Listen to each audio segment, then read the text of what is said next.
Well, thank you, Jorg, for such a challenging and inspiring talk. And it was just so lovely to see some of our partners taking part in that.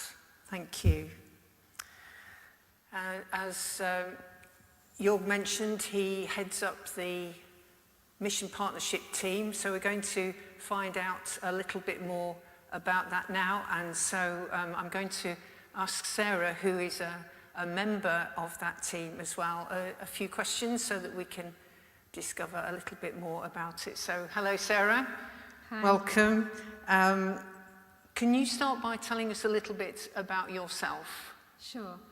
I'm Sara Holloway. I've been coming to St John's for 13 years, but linked to St John's for 15, because Phil and I spent the first 2 years of our marriage in Sri Lanka, where I worked for Christian Aid. And can you tell us a bit about Mission Partnership? Sure. Thank you. The Mission Partnerships team, we link the church to our mission partners. We stay in contact with them, we pray for them, and we communicate their needs and their successes, their joys to the church. And we have the very important job of allocating St John's tithe amongst our partners. Thank you. And how did you get involved in it? I can't remember. I think possibly Sue Stafford spoke to me after a service where we were invited, volunteers were encouraged to join, and I spoke to Jorg. I felt I could contribute because of my work with international development charities, and I have some experience of the countries and the organisations that we work with. But more than that, I believe in mission, both overseas and local. I believe it's the lifeblood of the church. I believe it's what gives us a reason to keep going. Fantastic. Thank you. Well, that's really inspiring. If I wanted to volunteer to be part of this, do I need any particular qualifications? No, you don't need to have worked abroad like me at all. Probably the biggest ability that you need is able to answer emails promptly, which by that measure I shouldn't be on the team. And Jorg's chuckling to himself because he's the one that struggles trying to get me to reply.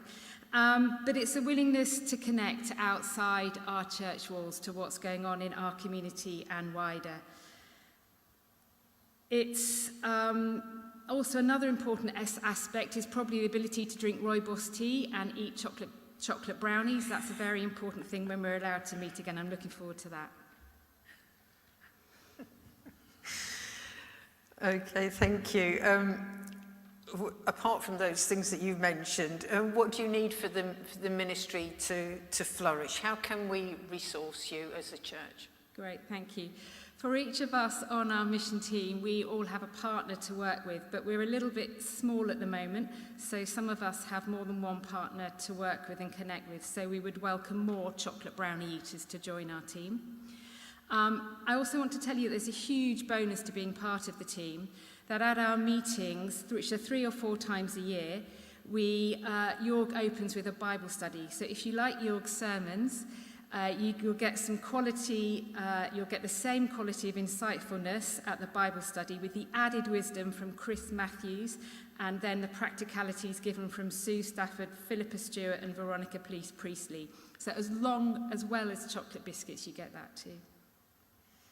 And Sara, how can we pray? Pray for our partners and their needs, which Phil and I will be doing shortly in our intercessions, but also for wisdom. We're looking for another partner in Africa. There are options, but at the moment, nothing is quite fitting. So we appreciate wisdom as we work out a new partner. Well, thank you. Thank you for sharing that, Sara. And I guess if anybody wants to know more, then to get in contact with you or Jorg. Sure. And if you don't have an address for them, just go through the church office. That would be great.